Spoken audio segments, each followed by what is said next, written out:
예수님의 이 사역을 함께 새벽에 말씀을 통해 나누게 됩니다. 유대 광야에서 마귀의 시험을 물리친 예수님이 이제 본격적으로 공생의 사역을 펼치시기 위해 갈릴리 지역으로 가셨어요. 이때는 광야 시험을 당하시고 1년쯤 경과한 시점이에요.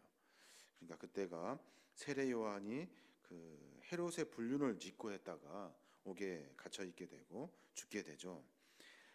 그는 흥해야 하고 나는 쇠하야 하리라라고 하는 세례 요한의 말대로 선구자 세례 요한은 소리 없이 사라져 버리고 이제 예수님께서 본격적으로 천국 건설을 위해서 사역을 시작하는 이야기가 시작되게 됩니다.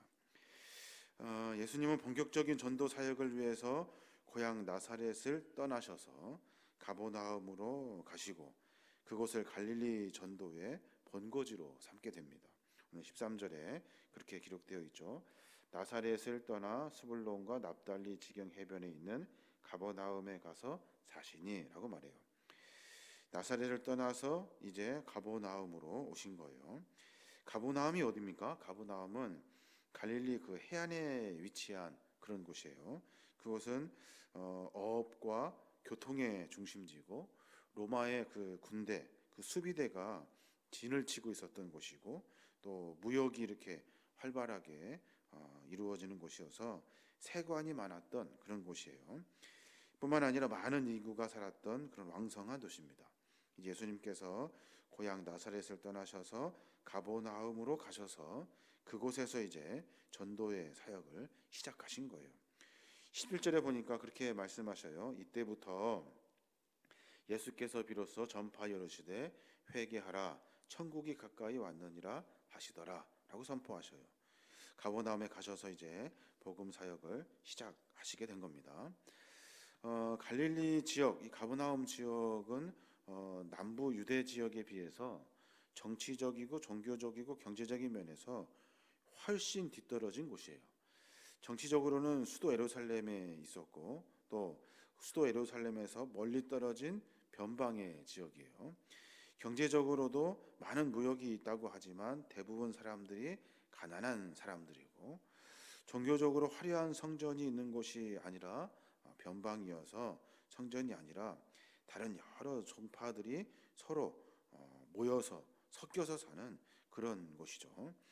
그래서 다른 지역에 비해서 학식이나 이런 경험들이 낮았고 그리고 여러 가지 면에서 하나님을 섬기는 이 불경한 자들이 그곳에 많이 있었다는 거예요. 그곳에서 이제 예수님께서 말씀을 선포하게 되는 겁니다. 그래서 유대인들이 이 갈릴리를 멸시하고 천대하는 의미로 뭐라고 사용하냐면 이방의 갈릴리라고 이렇게 이름을 붙여요. 15절에 보면 그 이야기가 나오죠. 스불론 땅과 납달리 땅과 요단강 저편 해변길과 이방의 갈릴리여라고 말해요. 이방의 갈릴리, 아주 천대받은 그런 도시라는 거예요. 역사적인 배경하에서 참으로 갈릴리는 흑암의 백성들이 사는 곳이고 사망의 땅과 그늘에 앉은 자들이 있는 곳, 그곳이 하나님 예수님이 사역을 시작하시는 가버나움, 갈릴리 그 지역이라는 거예요. 그것을 또 이렇게 설명하죠. 16절에 보면 흑암에 앉은 백성이 큰 빛을 보았고 사망의 땅과 그늘에 앉은 자에게 빛이 빛이었도다. 그 갈릴리 지역에 사는 모든 사람들을 흑암에 앉은 자들, 사망의 땅에 그늘에 앉은 자들이라고 이렇게 선포하고 있는 거예요.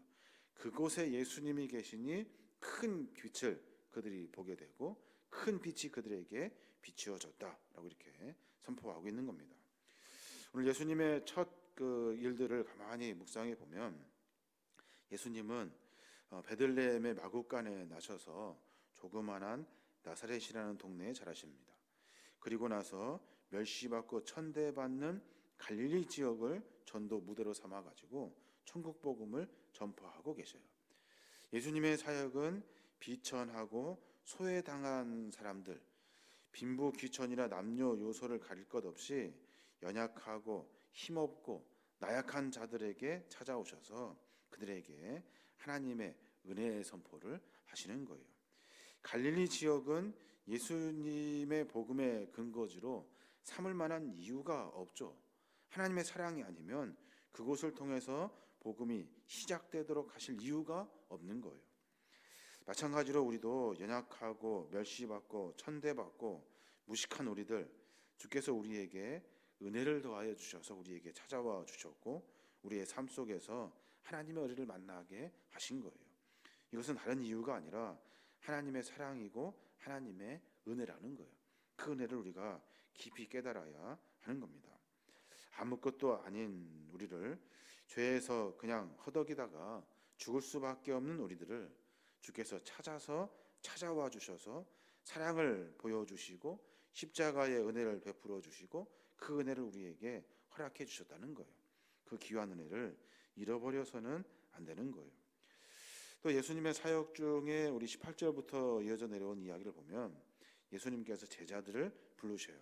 오늘 본문에 보니까 4명을 부르시는데 베드로, 안드레, 야고보, 요한을 부르셔요. 그 4명의 직업이 뭐냐면 모두가 다 어부입니다. 어부.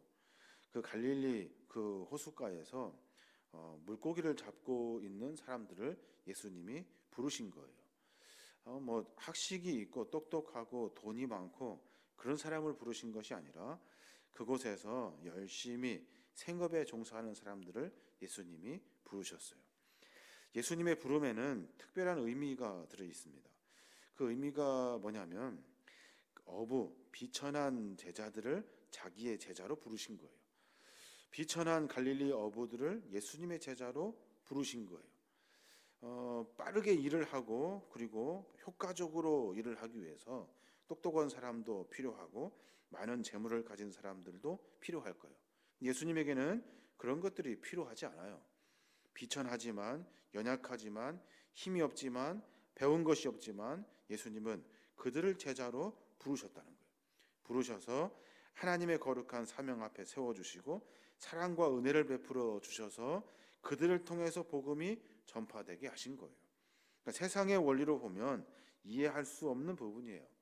하나님은 세상의 원리로 마음과 삶을 정하시고 전진하시는 분이 아니시라 사랑과 은혜로 우리를 부르시고 하나님의 백성으로 오로지 사랑하심으로 말미암아 하나님의 나라를 만드시러 가시는 분이셔요.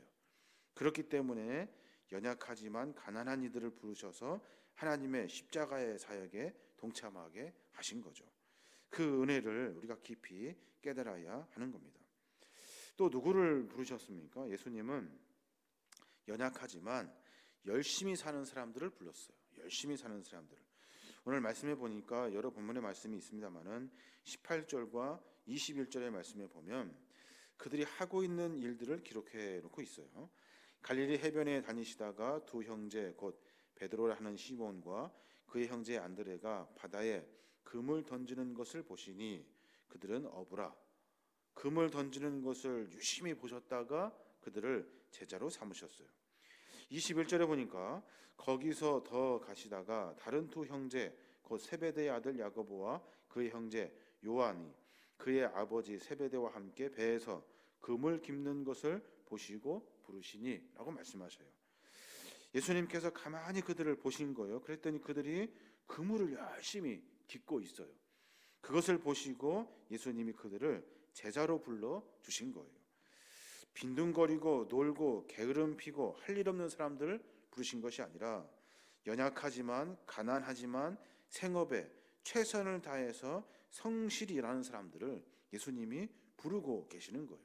부르셔서 내가 너희로 사람을 낚는 어부가 되게 할 것이다 라고 말씀해주고 계신 거죠. 계속해서 던지고 계속해서 그물을 깁고 생활 속에서 열심히 사는 사람들을 예수님은 제자로 부르시는 거예요. 우리도 마찬가지죠. 예수님의 부름 앞에 우리의 생활, 기본적인 삶에 열심히 있어야 하는 거예요.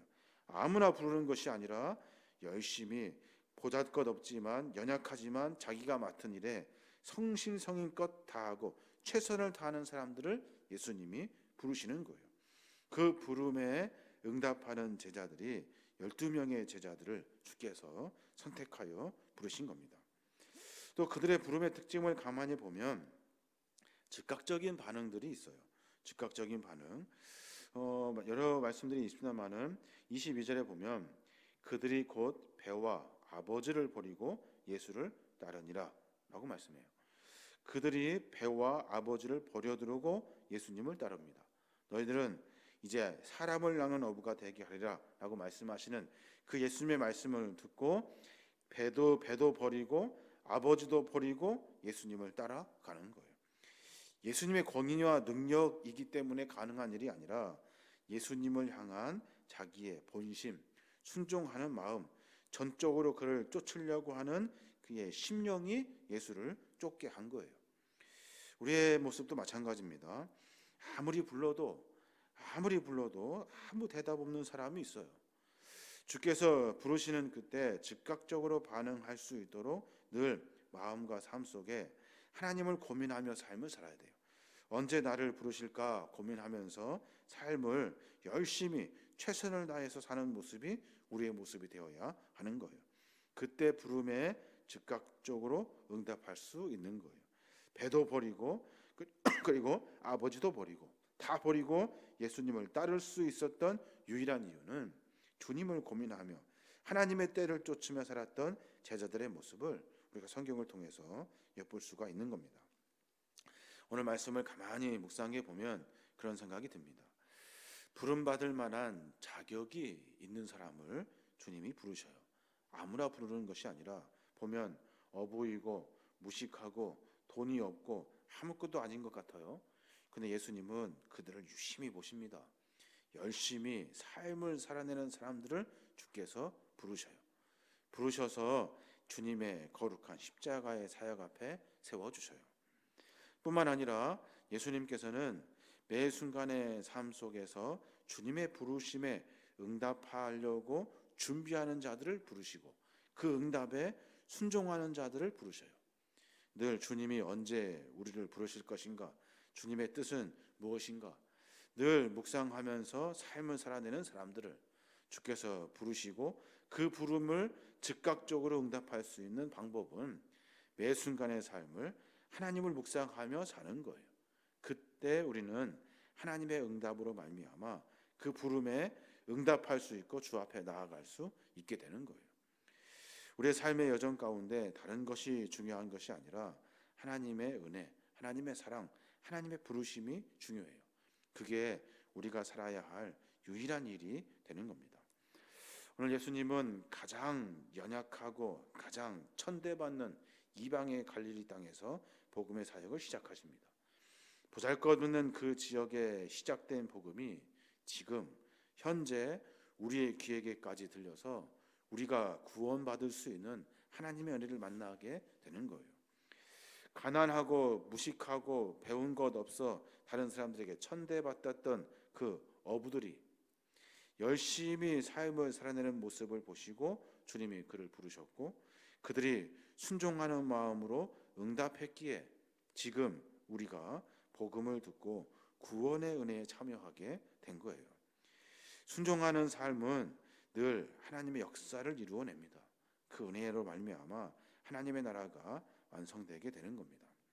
오늘 하루 가운데 그런 고백이 있었으면 좋겠습니다. 하나님, 연약하고 미련하고 우둔하지만 우리를 불러주시고 우리를 찾아와 주셔서 감사합니다. 그 은혜를 내 삶 속에서 열심히 주님을 위해 충성하며 갚아낼 수 있도록 또 하나님이 부르심에 내가 응답할 수 있도록 늘 깨어있는 자들이 되기를 원합니다 하는 고백이 우리의 고백이 되어야 될 줄로 믿습니다. 오늘 날씨가 매우 춥지만 오늘 하루의 묵상 가운데 주님과 더 가까이 하고 삶 속에서 우리의 삶이 성실과 은혜의 삶으로 전진할 수 있도록 늘 주님을 고민할 수 있는 저와 여러분이 되시길 주님의 이름으로 축원합니다.